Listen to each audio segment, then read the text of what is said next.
Hi guys! Okay, so today I will be doing my labor and delivery video. And I have Pax here with me. We'll see how long he holds out in the video. He seems to be in a good mood. He's all fed, changed, and everything. So, say, I'm happy. And he has the hiccups, which is adorable. So he'll be staying with us for as long as he can.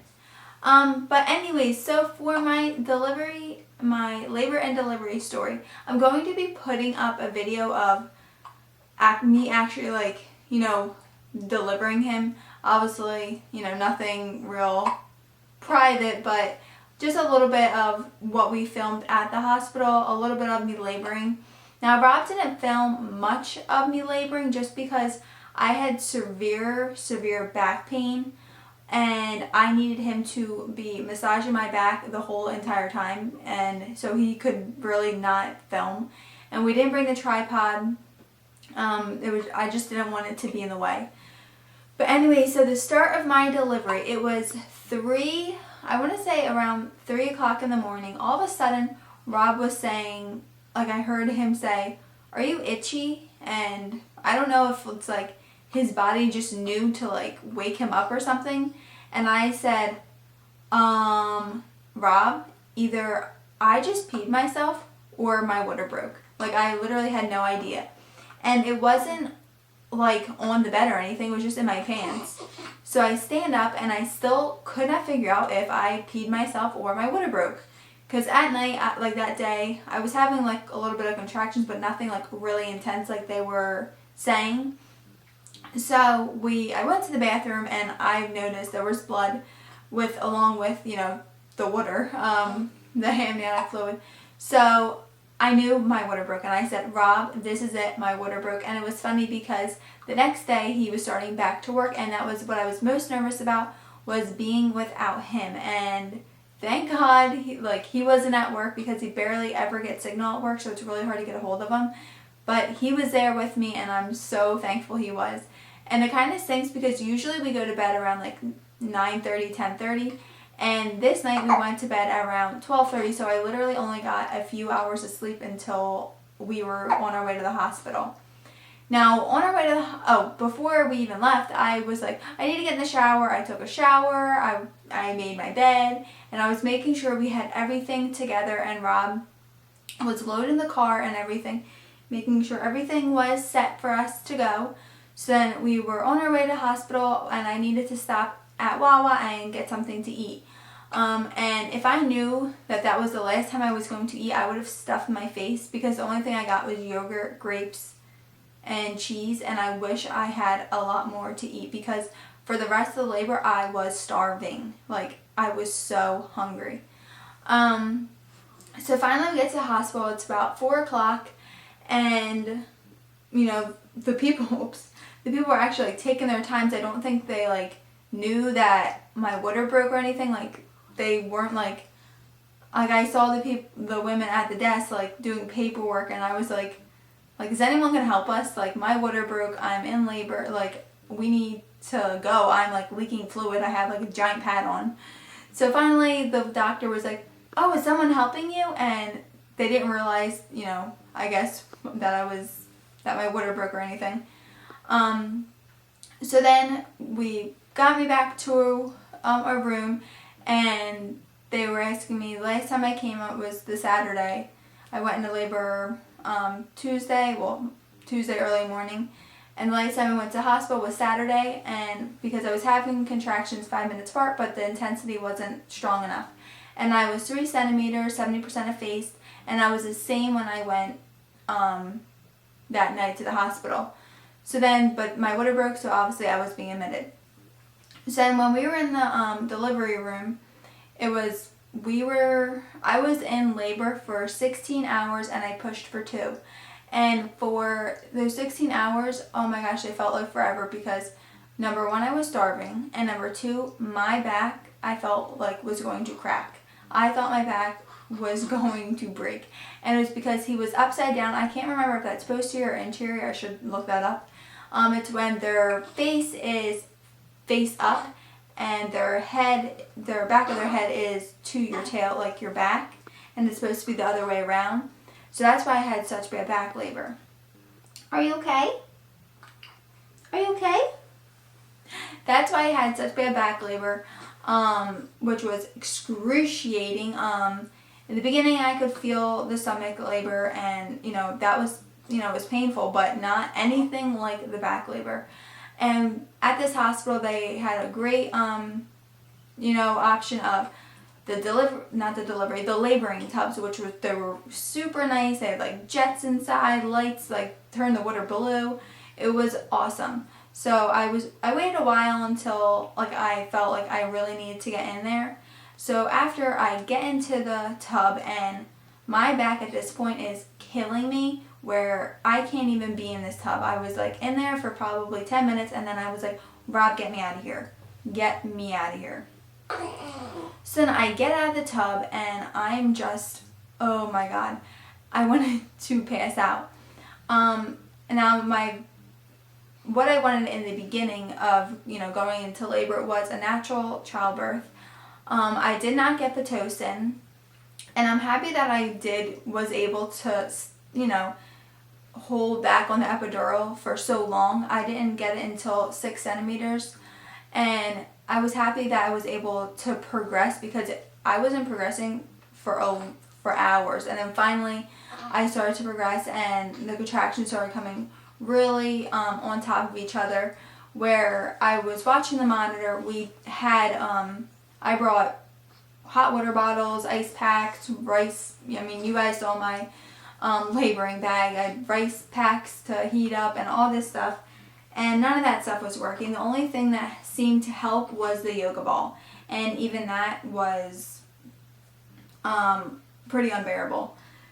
So then, I'm getting off track. I was watching the monitor, and that was kind of helping, and Rob was saying, okay, another contraction's coming, and I would feel it, and it would go up. I'd watch on the monitor. It would go all the way up, and it would not come back down. It would go up, go down to the middle or above the middle, and then go back right up again. So it was on top of each other, the contractions. So it wasn't even giving me time to breathe and relax. It was just continuous contractions for a few hours.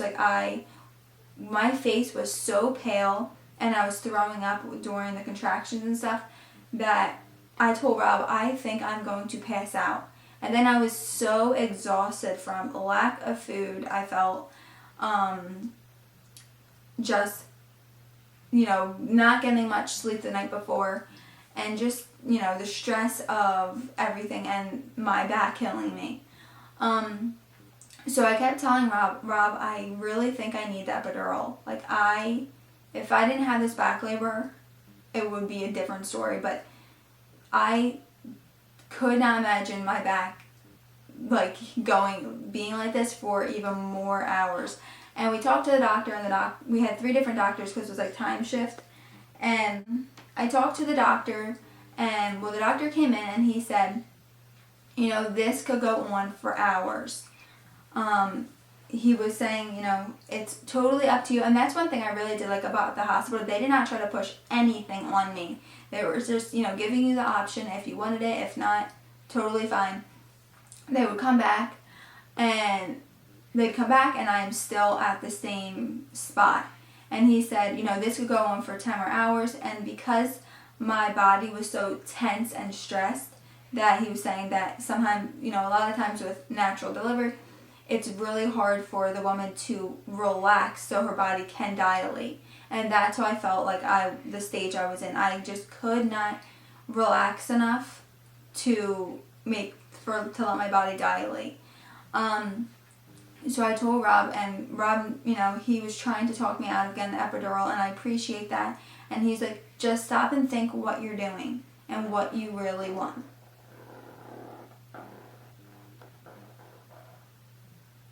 Oh my God. Because he knew how bad I wanted to go naturally. And I appreciate that so much, and I'll never forget that. But at that point, I felt like if I kept going, I was going to literally pass out from exhaustion or pain. And so then they gave me some Zofran, because they did not want me to keep throwing up, I guess because they thought I would get dehydrated, and it's using more energy. So they gave me some Zofran, which is my best friend this whole pregnancy. I took that, and then finally I talked to Rob and I said, I don't think I can do it. I need to get the epidural because my back is hurting so badly. So he agreed, okay, that's fine. The doctor came in, and because I was having contractions on top of each other, I was so afraid to get the epidural because I thought like I was going to like move and mess everything up or like have him hit a nerve or something. But I was able to calm myself and did not have a contraction while he was doing it, thank God. One would pass and he just did it, and he was super fast and everything, and it did not hurt at all. So as soon as that kicked in, my back was total relief. Oh my God.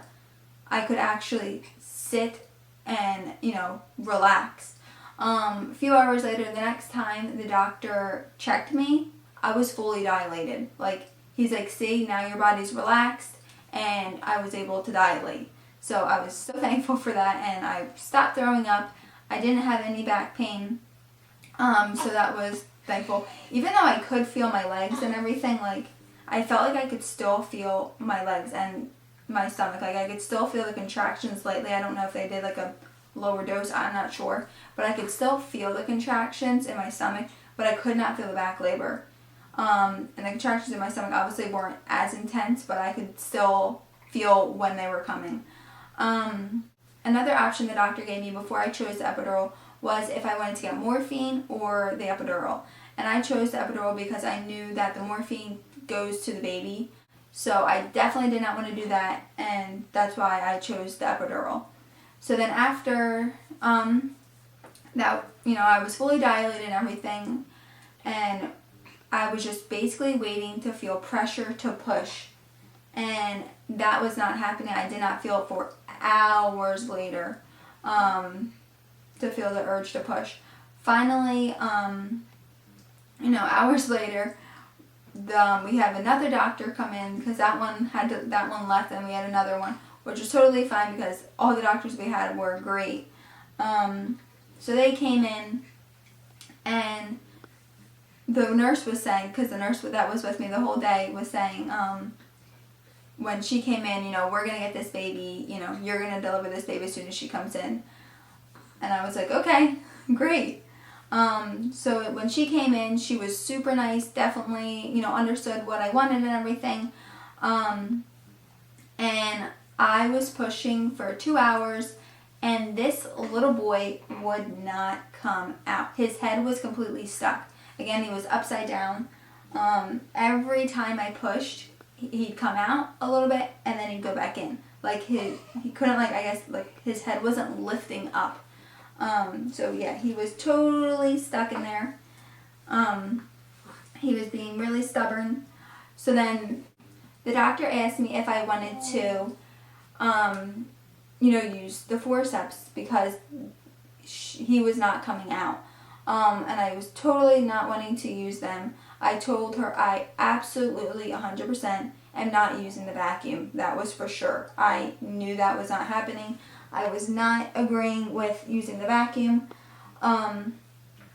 But she was asking if I wanted to use a forceps. She was telling me that, it'll 99% be me pushing him out, but she will guide him and be able to turn him because he was stuck so bad. And for a few times I was saying, I'm going to keep trying, She's like, okay, I can tell you are exhausted. And you can't push forever with him not coming out.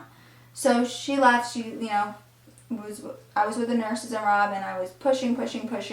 Still, he was not coming out. So that was not fun. I was definitely feeling, the exhaustion kick in, and know that I was so tired. But then after I told the nurse, I said, I think I'm going to use the forceps to get him out. Because I did not think he was not going to come out. So the nurse went to go get the doctor, and the doctor said, I think that's a great idea. A pro athlete is not going to be able to stand, not going to even be able to push his baby out if he's stuck. So we did the forceps, and a few pushes later, was able to get him out, and he was out. We were able to do skin on skin. Nothing was wrong. The doctor gave him right to me. And we did skin on skin, and it was the most amazing thing I could ever imagine happening to me. It was funny because like this, obviously he's like white when he came out, like not his, like that white skin stuff. And I actually thought it smelled good, which is kind of weird. I don't know if I was just like so in love with him. I was like, ooh, loving him up or something. But I don't know, it was amazing. And after that, and before I started pushing and everything, the epidural was wearing off because obviously I got it way earlier in the day. So the epidural was wearing off, so then I could definitely I was definitely feeling the contractions, and I was starting to feel the back labor again. So that was another reason I was like, oh my gosh, yeah, let's use the forceps because he's stuck in there, not coming out, and my back labor's returning, and it was starting to kill me again. So then everything was great with him. They got him out. He was perfectly fine. He did have a couple of little bruises from the forceps, but they're basically all cleared up now. Most of them cleared up within a day. And then just the little one that he had on his eye, that was the one that's basically gone now. But they weighed him. He weighed 7 pounds, 3 ounces, 20 inches long. And he was the most amazing, perfect little boy I could ever ask for. And then after that, we actually were, didn't even get to do the golden hour that we were supposed to get, just because we knew that we had like our immediate family in the waiting room waiting for us from all day. My dad was there from 9 o'clock in the morning until 9:30 at night. And there was no way I was making them sit there for that long and not see this baby boy. So we kind of nixed the golden hour. Me and Rob both got to hold him, and I read a little book to him before everyone came in. And once they came in, they got to see him. No one held him at that point, just because they were only there for like 15 minutes. And then they had to leave because visiting hours were over, and obviously I was getting stitched up. I did have a 2nd-degree tear, which was not fun with healing. It's still pretty sore. So I got stitched with that. I did get a hemorrhoid, TMI. I've never had one before, and those are painful. Oh my gosh. That was painful. I'm still bleeding, obviously. You could bleed up to like 6 weeks, but are you hungry, little boy? Are you hungry? Are you hungry? But yeah, so that was not fun. After we were moved to our mommy and baby room, and that first night was a pretty long night, just because, he was feeding constantly, and not wanting to sleep, and obviously he, I just gave birth and he was just born. So we didn't sleep. The first night he was born, I slept for half an hour. That's exactly what I slept, actually. I slept for half an hour, and the rest of the time I was up with him. And so obviously I was up that whole night. The night before, I only got 3 hours of sleep. So I was definitely, running on adrenaline at this point. And just love and everything. But the next night, he actually slept pretty good, waking up, I think, 2 or 3 times. And it was actually really hard because I was so sore that it was, like, really hard to even, like, sit up or anything. Like, go to the bathroom, I needed help going to the bathroom. I needed help sitting up or doing anything. It was really, really painful while we were at the hospital. And even when we came home, I started to only feel better probably 4 days ago, maybe. But I do feel so much better than I did before, and oh my god, everything was so worth it. I mean, I wouldn't take anything back for that. But yeah, I was definitely in some pain from that. And it's so funny how you throw up the whole entire pregnancy, and then once he's out, you don't throw up again. Like, that's so weird. But I'm trying to think if there's anything else. I don't know. I don't think so. Let me turn him to you guys because he's okay. I'm trying to think. Now I think that's all for labor and delivery story. I mean, Rob was such a great help. He was there with me the whole entire time, and at first he wasn't going to look down, and then once he saw the baby's hair, he totally changed his mind and thought it was the most amazing thing he's ever experienced in his life. And he was like, Devon, guess what color his hair is? And he told me, and kind of gave me the urge to push a little more, and knowing, we didn't know what he was, and I'm so thankful and happy that we did not find out what he was, because it was such an amazing surprise, and Rob was so thrilled, and I was so happy that it was a boy, and I was so happy for Rob because, he doesn't have any brothers, and this is kind of like, will be like his best friend and the little person that he can teach things to, which I think is great. And I've always wanted a mama's boy too, and that's totally what you're gonna be. But I think that's all for labor and delivery. I'm gonna stand up and show you guys my stomach. I was gonna show you guys in my other video, but I totally forgot. So this is 13 days after I gave birth. Yeah, say hi. I have to trim his nails, that's why I put these little mittens on him. I guess I'll say a few little updates on him. He is doing so great. If you hear, that's Maddie barking. He is on a schedule. He's every 2.5 to 3 hours still. And I can kind of like manipulate that and change it up a little bit if, I plan to not go anywhere because we've only gone to the park. But if we went to the park, I would feed him, change it up just so I could, make sure he'd be fed and happy at the park.